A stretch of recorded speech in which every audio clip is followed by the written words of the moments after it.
하나님 말씀 같이 보겠습니다. 디모데후서 4장 2절입니다.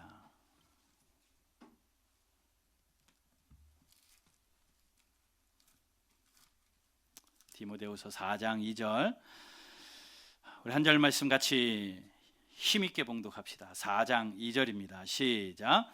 너는 말씀을 전파하라. 때를 얻든지 못 얻든지 항상 힘쓰라. 범사의 오래 참음과 가르침으로 경책하며 경계하며 권하라. 아멘. 너는 말씀을 전파하라. 때를 얻든지 못 얻든지 항상 힘쓰라. 뭐 말할지 알겠죠? 과연 할 수 있을까? 과연 항상 기뻐할 수 있으십니까? 정말 과연 쉬지 않고 기도할 수 있으십니까? 정말 과연 모든 범사에 감사할 수 있으십니까? 정말 과연 원수까지 사랑할 수 있으십니까? 정말 과연 죽도록 충성할 수 있으십니까? 정말 과연 십자가 지고 따라갈 자신 있으십니까? 정말 과연 날 위해 부활하신 예수님을 믿고 부활을 현장에서 살아낼 자신 있으십니까? 다 할 수 있는 일들이에요. 예수 안에서 가능합니다. 이 모든 것 가능해요. 오늘은 8번째, 과연 할 수 있을까? 왜 8번을 꿰어 맞추려고 하냐면 왠지 8 하면은 꽉 찬 느낌이 나는 거예요. 그래서 7번으로 끝나면 안 되겠다. 8번을 해야 되겠다. 머리를 굴립니다. 부활을 사는 게 뭘까? 그래, 부활의 증인이 되는 거겠구나 라는 생각을 합니다. 성경을 뒤적이다가 사도행전 1장에서 잠시 멈추었는데 1장 3절에 이런 말씀이 있어요. 예수님이 부활하신 다음에 무엇을 하셨는가? 물론 예수님이 부활하신 다음에 승천하셨잖아요. 부활하사 승천하시고 잘하니까 승천하셨잖아요. 그런데 부활하시고 승천하시기 전에 40일 동안 이 땅에 계셨어요.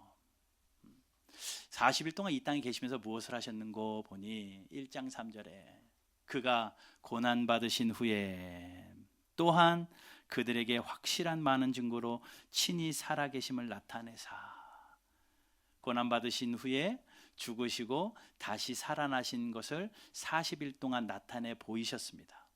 그리고 뭐 하셨어요? 하나님 나라의 일들을 말씀하셨어요. 그리고 나서 예수님이 승천하시기 전에 4절에서 이런 말씀을 하십니다.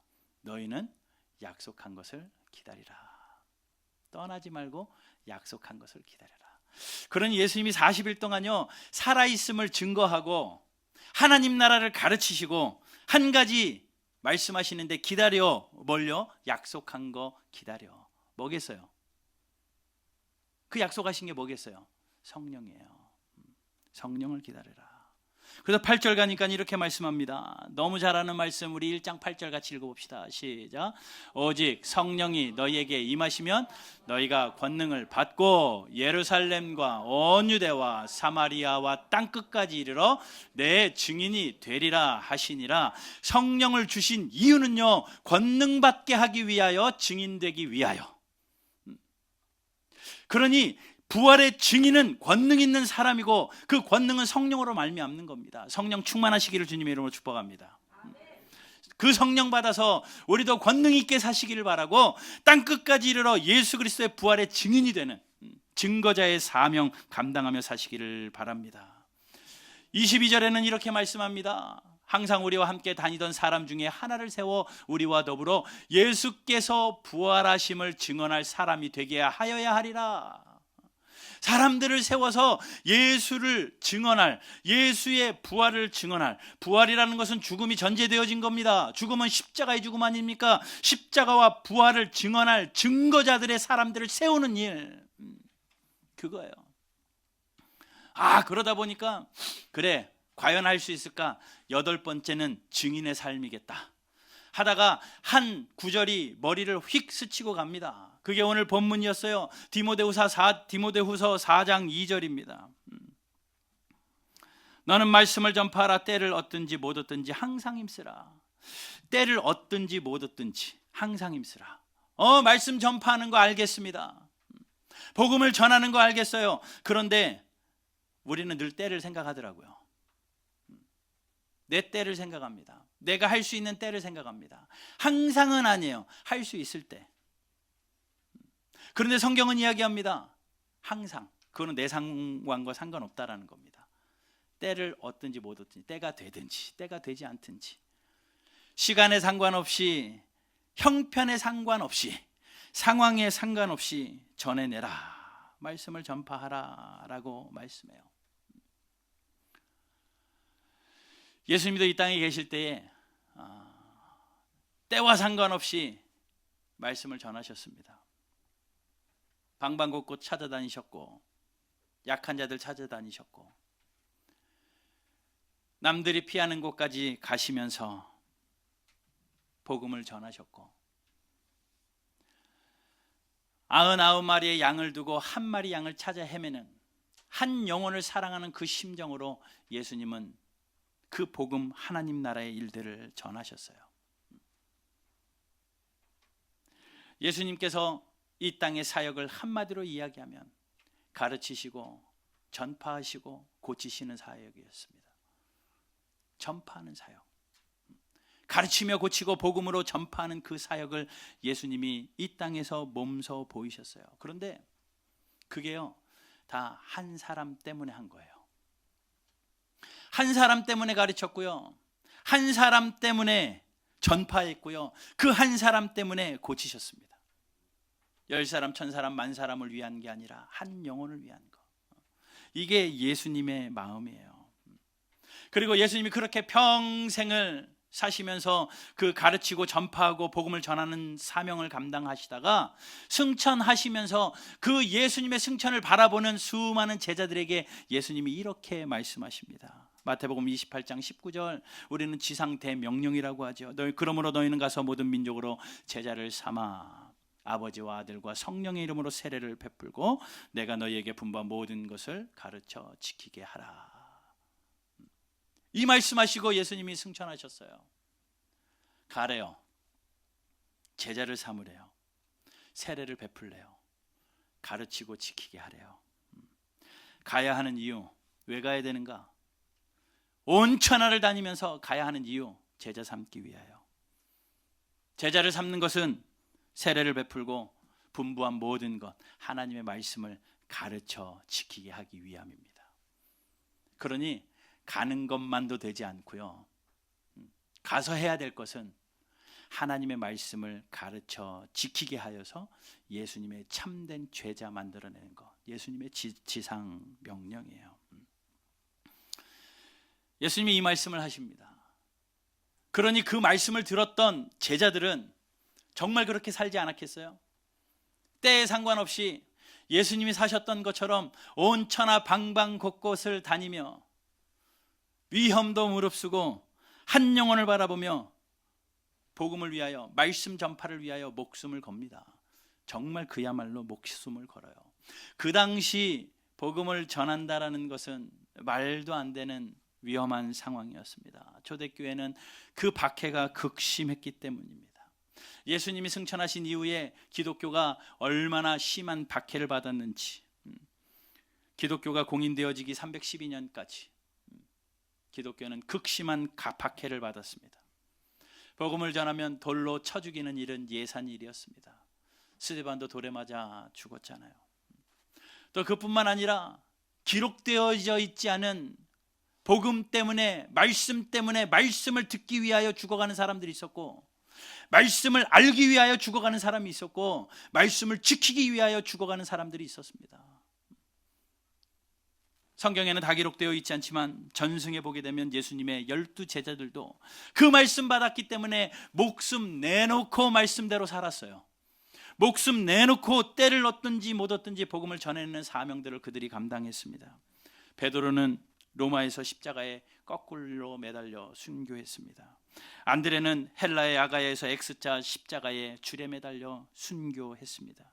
야고보는 예루살렘에서 제일 먼저 목베임을 당하며 순교했습니다. 빌립은 소아시아 부르기아에서 기둥에 매달려서 순교당했고, 바돌레메는 알메니아에서 거꾸로 십자가에 달려 순교당했고, 도마는 인도에 가서 전도하다가 창에 찔려서 순교당했고, 마태는 에디오피아 가서 전도하다가 목베임을 당해 순교했습니다. 야고보는 성전 꼭대기에서 떨어뜨림을 당해서 순교당했고, 시몬은 애굽과 유대에서 전도하다가 활에 맞아 죽었습니다. 야고보의 동생 유다는 바사에서 전도하다가 활에 맞아 순교했고, 마띠아는 에디오피아에 가서 전도하다가 돌에 맞아 죽었습니다. 단 하나, 요한만 끓는 가마 속에 던져졌지만 기적적으로 살아나서 자기 수명을 다했어요. 요한만 살아난 이유도 이렇게 생각이 됩니다. 예수님이 어머니를 요한에게 맡겼잖아요. 아마도 그 사명이 있기 때문에 그는 순교하지 않고 끝까지 그 수명을 다하지 않았나. 자, 그러고 보면요, 초대 기독교는요, 복음 때문에 고생하다가 죽어간 사람들의 이야기입니다. 말씀 때문에 예수님 믿어서 성공한 이야기가 하나도 없고요, 예수 믿어서 죽은 이야기예요. 박해기 때문에, 예수 때문에 득본 사람 하나도 없고, 그 복음 때문에 그럼에도 불구하고 기쁘고 즐겁게 살아갔던 신앙의 이야기입니다. 그 신앙을 전수받은 사도 바울이 왜 그렇게 살지 않았겠습니까? 평생을 자기의 삶을 들여서 복음을 위하여 세계를 전도하러 다니며, 거처없이 다니며 복음을 전합니다. 마지막으로 감옥에 갇혀 있는 순간에도, 감옥에 갇혀서도 복음이 전파되어지는 것을 유익으로 알아 목숨이 다하는 그 순간까지 말씀 전파하는 일에 힘을 다했던 사람이 사도 바울이에요. 그게 그렇게 전성되어지는 거 아닙니까? 사도행전 28장 23절 보십시다. 그들이 날짜를 정하고 그가 유숙하는 집에 많이 오니, 바울이 유숙하는 집이 아니라요, 가택연금 감옥이에요. 거기에 사람들이 계속 바울에게 찾아옵니다. 문안하러 찾아오고 안부문으로 찾아오고 인사하러 오는데, 바울은 아침부터 저녁까지 오는 사람들 붙들어 놓고 뭐예요? 강론합니다. 말씀 가르쳐요. 때와 상관없이. 그리고 하나님 나라를 증언하고 모세의 율법과 선지자의 말을 가지고 예수에 대해서 권합니다. 마지막 감옥에서까지. 그리고 31절 보니까 사도행전 맨 마지막 절은 이렇게 이야기해요. 하나님 나라를 전파하며 주 예수 그리스도에 관한 모든 것을 담대하게 거침없이 가르치더라. 담대하게 가르쳤고 거침없이 가르쳐, 말씀 그대로 가르치는 겁니다. 이거 바울이 죽을 때까지 한 일이에요. 바울이 그렇게 죽을 때까지 하는 이 사명을 그냥 가지 않고 그 사명을 다음 세대에 전수하고 떠납니다. 바울의 후계자는 디모데예요. 오늘 우리가 같이 읽은 디모데 후서는 바울이 디모데에게 아들과 같이 생각하는, 영적으로 낳은 아들과 같이 생각하는 후계자에게 쓴 편지. 디모데 전서 첫 번째 편지, 디모데 후서 두 번째 편지. 디모데 전후서를 기록하면서 후배인 디모데에게 목회는 이렇게 해야 되고 교회는 이런 곳이고 쭉 조목조목 가르치는데, 자기의 인생이 다 된 것을 직감했는지 4장 6절에, 오늘 본문 뒤에 4장 6절에 그는 그렇게 이야기합니다. 전제와 같이 읽어볼까요? 시작. 나의 떠날 시각이 가까웠도다. 자기의 죽음이 이제 가까워진 것을 알았어요. 전제와 같이 부어졌다. 전제는요, 제물을, 하나님 앞에 제물을 드릴 때에 그 위에 붓는 포도주입니다. 그러니까 나의 생명이 하나님 앞에 그렇게 이미 부어졌고, 내가 떠날 시각, 하나님의 부르실 시각이 정말 가까웠다라는 것을 직감하고 알고 있습니다. 그러니 유언과도 같은 거예요. 뭐 결혼을 안 했으니 자식이 있을 리 없고, 영적으로 낳은 아들 디모데에게 유언과 같이 권하는 마지막 말씀, 그게 오늘 본문입니다. 그러니 예수님이 전한 것을 제자들이 받고 그 사명을 바울이 그렇게 살다가 그 후대인 디모데에게 유언과 같이도 전하는 말씀, 때를 얻든지 못 얻든지 항상 말씀을 전파하라. 디모데만 들어야 될 말씀입니까? 아니요. 물론 당연히 디모데도 이 말씀을 들었기 때문에 그도 그렇게 살았습니다. 64세의 나이에, 성경이 기록되어 있지는 않지만 전승에 의하면 64세의 나이에 그도 또한 그 말씀 때문에 순교당해요. 에베소 교회를 담임하다가 그렇게 순교당합니다. 그 말씀을 받은 자들의 삶은 다 그랬어요. 다 그랬어요. 그런데 이 때를 얻든지 못 얻든지 복음을 전하라 라고 말하는 이 말 앞에 굉장히 엄하게 명령합니다. 1절을 한번 읽어볼게요. 하나님 앞과 살아있는 자와 죽은 자를 심판하실 예수 그리스도 앞에서, 하나님 앞과 예수 그리스도 앞에서, 또 앞으로 예수님이 재림하실 것과 앞으로 이루어질 하나님 나라를 두고 내가 명한다. 굉장한 권위를 가지고 이야기하는 거예요. 하나님과 예수 그리스도와 앞으로 예수님의 재림과 이루어질 하나님의 나라를 두고 내가 명령하는데 너는 때를 얻든지 못 얻든지 항상 말씀 전파하라, 힘써라 라고 디모데에게 그렇게 전하는 겁니다. 아마도 디모데에서 이것이 그냥 대충 끝났더라면 이 말씀이 우리에게까지 영향력이 있겠습니까? 그러나 그 디모데도 그렇게 살았고, 이 말씀은 살아서 운동력이 있어 지금까지 우리에게 흘러왔으니 이제는 우리가 그렇게 살아내야 됩니다. 이 말씀이 오늘 우리에게 읽혀졌다라는 것, 이 말씀이 오늘 우리 귀에 들려졌다라는 것, 우리에게 여전한 하나님의 명령이에요. 하나님과 예수 그리스도 앞에서 엄중한 명령입니다. 이 말씀을 살아계신 하나님의 말씀으로 받고 적당히 쓰여져 있는 글이 아니라 정말 생생하게 살아있는 하나님의 말씀인 줄 알고 때를 얻든지 못 얻든지 말씀을 전하는, 말씀을 전파하는 저와 여러분들 되기를 주님의 이름으로 축복합니다. 목사님만 하면 되죠. 디모데도 목사니까 이거 목사님 목 같은데요. 예, 제 목 맞아요. 그러나 여러분들은 내 몫은 아니라고 생각하는 건 아닙니다. 우리 모두의 몫이에요. 주님 다시 오시는 그날에 서서 예, 때를 얻든지 못 얻든지 말씀 전파에 항상 힘썼습니다 라고 떳떳하게 주님 앞에 설날, 그 영광스러운 그날을 기약하며 주님 앞에 말씀 전하는 일에 힘쓰는 저와 여러분들 되시길 바랍니다. 때와 상관없이 전하래요. 왜냐하면 우리는요 늘 때를 두거든요. 지금은 때가 아니야. 전도하시오. 지금은 때가 아닙니다. 요즘 얼마나 핑계 좋아요. 코로나니까 비접촉 시대, 전도지를 줄 수도 없고 말도 건넬 수 없고 마스크 쓰고 무슨 전도입니까? 지금은 때가 아닙니다. 우리는 때를 정해요. 그러나 하나님의 때는 모르거든요. 하나님의 때는 몰라요. 그렇기 때문에 내 때와 상관없이, 내 상황과 상관없이, 내 형편과 상관없이 말씀은 전파하는 거라는 거죠. 이 말씀을 읽을 때마다, 때와 상관없이 전하라는 이 말씀을 읽을 때마다 고등학교 때 한 친구가 생각납니다. 제가요 이래봬도 고등학교 때 반장이었거든요. 우리 반 부반장이 있었어요. 근데 저보다 공부는 더 잘해요. 부반장인데 그 친구였어요. 친하게 잘 지냈습니다. 워낙 착한 친구였다 보니까 같이 이렇게 뭔가 맞기도 하고 집도 비슷해서 함께 학교를 한 20-30분 걸어서 오가면서 참 친하게 지냈던 친구입니다. 그런데 문제는 예수를 안 믿어요. 그래서 마음속에 늘 이 친구를 내가 전도해야지 라고 전도 1순위로 생각하고 살아왔습니다.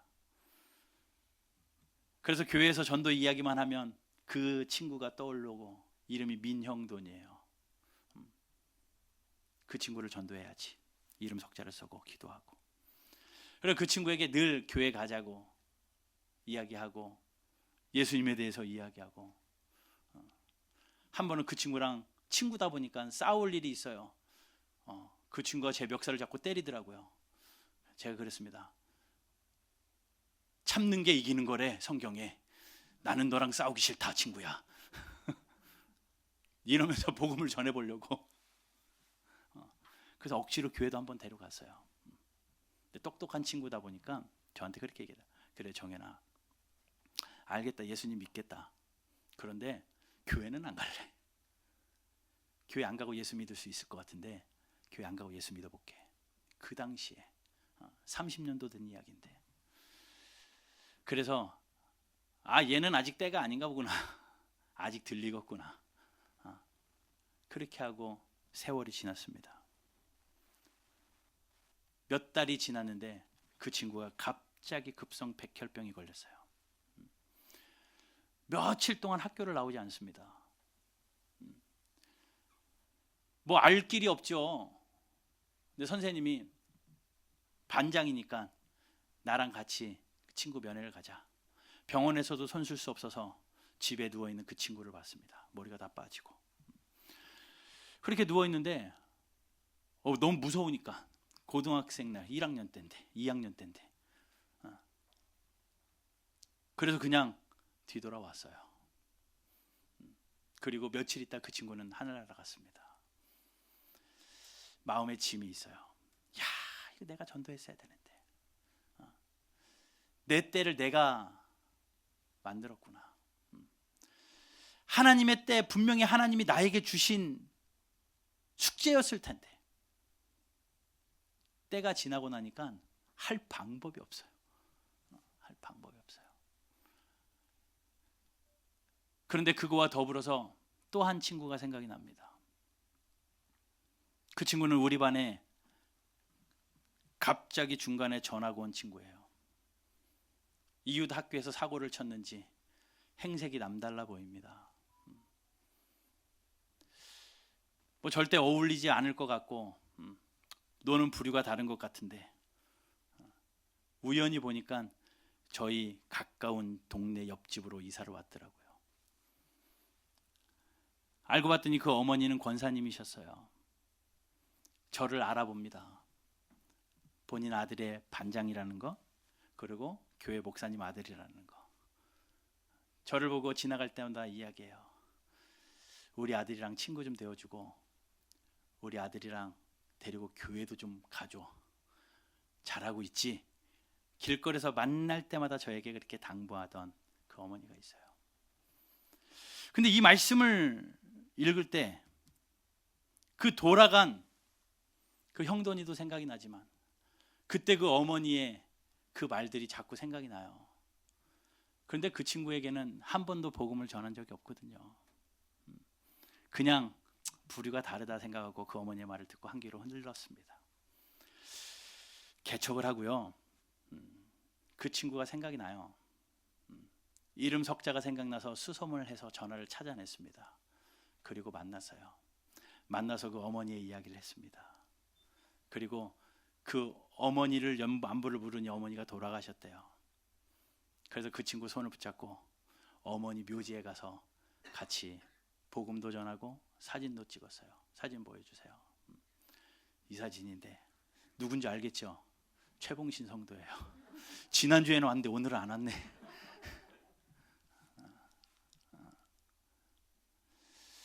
그때는 때를 놓쳤는데 지금도 모르겠어요. 뭐 코로나 핑계도 전화 교회 한번 와. 또 이거 보고 있으면 또 자기 얘기했다고. 교회 와야지 그러면 코로나 핑계로 좀만 쉽시다 막 이래요. 어떻게든 말씀을 전하고 싶고 본인은 어머니의 그 말씀이 이제 기억이 났는지 그래도 일이 있을 때 한 달에 한두 번이라도 교회 오려고 지난주도 그렇게 이야기하더라고요. 이제는 더 열심을 내봐야 되겠노라고. 그래요. 복음을 전하는 거 정말 쉽지 않은 것 같은데 때가 있더라고요. 때가 있더라고요. 우리가 해야 될 거는 상황에 상관없이 때에 상관없이 복음을 전해내는 것. 그것이 우리가 해야 될 일입니다. 그런데 사실 이 말씀을 전하려고 말씀을 준비했는데 이 말씀을 준비하면서 다른 것이 더 크게 들어와요. 복음 말씀을 전파하는 것보다 말씀을 사는 게 더 먼저일 것 같다. 말씀대로 우리가 말씀을 전하지 않는 이유가 뭔지 생각을 해보니까 말씀을 몰라요. 예수 믿으세요 외에는 모릅니다. 그리고 말씀을 전해내지 못하는 이유는 그 말씀이 살아서 운동력이 있어서 우리의 생각과 골수를 쪼개고도 남음이 있는 말씀인데, 좌우의 날선검 같은 말씀인데 나에게는 너무 무뎌요. 하나님의 말씀이는 나에게는 너무나도 장식품 같습니다. 그 말씀이 나를 만들어내지 못해요. 하나님의 말씀이 나를 세워내지 못하는 거예요. 그러다 보니까 그 말씀에 확신이 없습니다. 말씀에 능력이 없습니다. 그러다 보니까 전파할 힘도 없습니다. 전파도 되지 않아요. 항상 말씀을 전파하기 위하여 우리는 말씀에 확신을 가져야 되는데 말씀에 힘을 내야 되겠다. 여러분, 말씀을 더 사랑하시기를 주님의 이름으로 축복합니다. 우리의 말씀에 전파에 위력이 없는 건 말씀의 능력이 참 희미해졌기 때문이에요. 우리는 말씀을 전파하는 게 그저 전도해서 교회의 숫자를 채우는 것으로 여깁니다. 수천 명이 몰려와도 하나님의 말씀 앞에 성도 한 사람이 진지함이 없으면 그것은 헛방이에요. 수천 명이 몰려와야 그 중에 한 명이라도 말씀으로 건지지요. 물론 맞는 말씀입니다. 수천 명이 몰려오는 이유는 말씀을 전파하고 가르치기 위하여 몰려오는 거지, 우리 교회 교세가 몇 명이다, 우리 교회 예산이 몇 명 얼마다, 이거 이야기하려고 하는 거 아니라는 거죠. 여러분, 교회가 존재하는 이유, 저와 여러분들이 존재하는 이유, 말씀을 살아내기 위함이고 살아낸 말씀을 전파하기 위함이라는 겁니다. 때를 얻든지 못 얻든지 말씀에 항상 전파에 힘써라. 전도의 이야기만이 아니라 여러분들이 말씀으로 살아내라는 이야기예요. 여러분, 말씀으로 살아내는 게 왜 위력이 있는 줄 아십니까? 말씀대로 산다라는 것은 하나님의 능력에 힘입어서 살아간다라는 건데, 그렇게 살면요, 그게 말씀 전파가 돼요. 그게 말씀 전파가 됩니다. 우리가 신실하게 살아내는 그 삶의 현장이 말씀 전파. 기생 라합 있죠. 여호수아에 보게 되면 기생 라합이 나오는데, 그 기생 라합이 정말 어떻게 하나님을 알겠습니까? 그야말로 기생인데요. 그런데 두 정탐꾼이 여리고 성을 정탐하러 들어갔을 때 그 기생 라합이 그 정탐꾼 둘을 도와서 숨겨줍니다.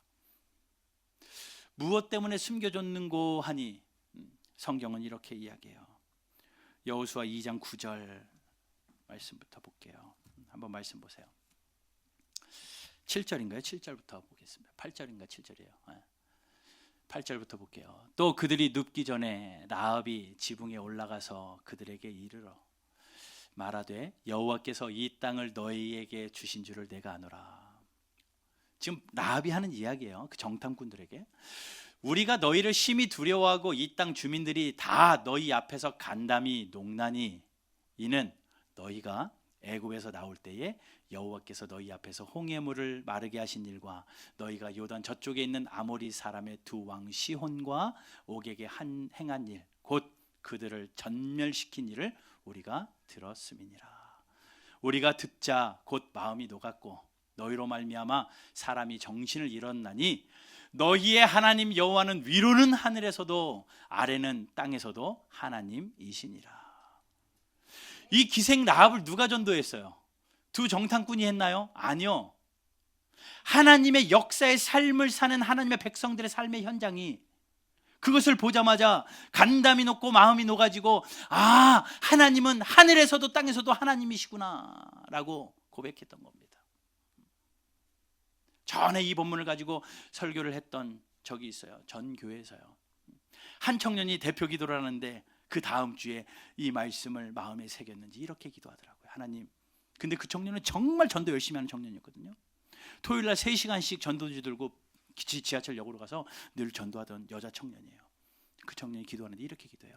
하나님, 전도자가 되고 싶습니다. 그런데 하나님, 전도지 나눠주는 전도지 아니고 내 삶이 전도지가 되고 싶습니다. 하나님, 내 삶이 전도지가 되고, 그렇게 기도하더라고요. 감동이 돼요. 그렇다. 전도용품 날라주는 거, 물티슈 주고 나눠주는 거, 이거 전도, 물론 그것도 안 하는 것보다 1000번 만번 낫지만 내 삶이 전도지가 되어지는 거. 이스라엘 백성들의 삶의 현장에 홍해가 마르게 하신 그 하나님의 역사의 현장. 그러니 여러분, 우리가 말씀을 전파하는 힘 있는 성도의 힘은 뭐냐면요, 여러분들의 삶의 현장에서 말씀이 현실화돼야 돼요. 하나님의 말씀이 그냥 쓰여진 글자로만 머물러 있는 것이 아니라 살아서 운동력 있는 말씀대로 살아감으로 말미암아 여러분들의 삶의 현장에서 말씀이 말씀되게 하고 그 말씀이 여러분들의 삶을 만들어가는 삶의 현장일 때 여러분의 주변에 있는 사람들은 우리의 삶을 통해서 하나님을 알게 된다는 겁니다. 기생라합이 이것을 알자마자 그들에게 그렇게 부탁해요. 우리 가족들 부탁합니다. 우리 가족도 구원해 주세요. 우리 친척도 구원해 주세요. 다 구원되죠. 그런데 그것만 됩니까? 하나님이 그 기생라합을 그냥 둘 리가 있습니까? 기생라합이요, 살문이라는 남자와 결혼을 합니다. 그리고 그 후에 그들 사이에서 보아스를 낳습니다. 보아스가 누굽니까? 룻의 남편이에요. 그 보아스와 룻에게서 누가 태어납니까? 오벳이 태어나고, 오벳은 이새를 낳고, 이새가 누구를 낳냐면 다윗을 낳아요. 그 다윗의 혈통에서 예수님이 오시잖아요. 예수님이 오시잖아요. 얼마나 멋져요. 그 기생라합 한 사람이 그 혈통에서 다윗이 태어나고 예수님이 태어날 줄 누가 알았겠어요? 그 여인을 전도한 사람이 누굽니까? 백성들의 삶의 현장에서 하나님의 일하심의 역사되어지는 것. 그러니 여러분, 때를 얻든지 못 얻든지 힘써서 말씀 전파하는 거 하십시오. 그러나 삶으로 살아내며 하셔야 돼요. 여러분들의 삶의 현장이 하나님이 일하시는 삶의 현장 되기를 주님의 이름으로 축복합니다. 그냥 말씀 앞에만 모여있는 허다한 무리가 돼서는 안 돼요. 이스라엘 백성들이 바벨론 포로로 잡혀가 있을 때에 하나님께서는 그 바벨론 포로를 위로하고 바벨론 그 백성들을 세우시기 위하여 에스겔이라는 선지자를 보내서 말씀으로 권면하고 위로하게 합니다. 그 에스겔이 힘든 백성들에게 말씀을 선포하니 수많은 사람들이 그 말씀 앞에 모여요. 그런데 성경은 분명히 이렇게 이야기합니다. 에스겔 33장 30절 31절. 인자야, 내 민족이 담 곁에와 내 집 문 앞에서 너에 대하여 말하며 각각 그 형제와 더불어 말하여 이르기를, 자 가서 여호와께로부터 무슨 말씀이 나오는가 들어보자 하고 말씀 앞에 막 우르르 모여드는 거예요. 백성이 모이는 것 같이 내게 나오며 내 백성처럼 네 앞에 앉아서 내 말을 들으나 그대로 행하지 아니하니 이는 그 입으로는 사랑을 나타내어도 마음으로는 이익을 따름이라. 이럴 수 있다라는 거예요. 포로된 자였기 때문에 하나님의 말씀을 듣는 것이 진실일 것 같은데 말씀 앞에 나와 있으면서도 말씀을 듣는 것 같으면서도 그 말씀 들은 것 가지고 내 이익을 따지고 있어요. 내 유익을 따지고 있어요. 여러분, 내 유익 따지지 않고 하나님의 말씀 앞에 진실하게 반응하는 저와 여러분들 되기를 주님의 이름으로 축복합니다. 말씀 전파는요, 미련한 거예요. 머리 써서 될 일이 아닙니다. 우리가 얼마나 열심히 해야 남들보다 더 뛰어난 말씀 전도자가 되겠습니까? 우리가 얼마나 더 정직해야 남들보다 더 깨끗한 전도자가 되겠습니까? 그러나 우리가 하나님이 나에게 주신 삶의 현장에서 하나님이 일하실 수 있도록 말씀 앞에 정말 반응하고 그 말씀을 사랑하고 내 주변에 있는 잃어버린 한 영혼에게 말씀을 전파해내는, 말씀을 전해내는 저와 여러분들 되기를 주님의 이름으로 축복합니다. 주님이 함께 하십니다. 반드시 함께 하십니다.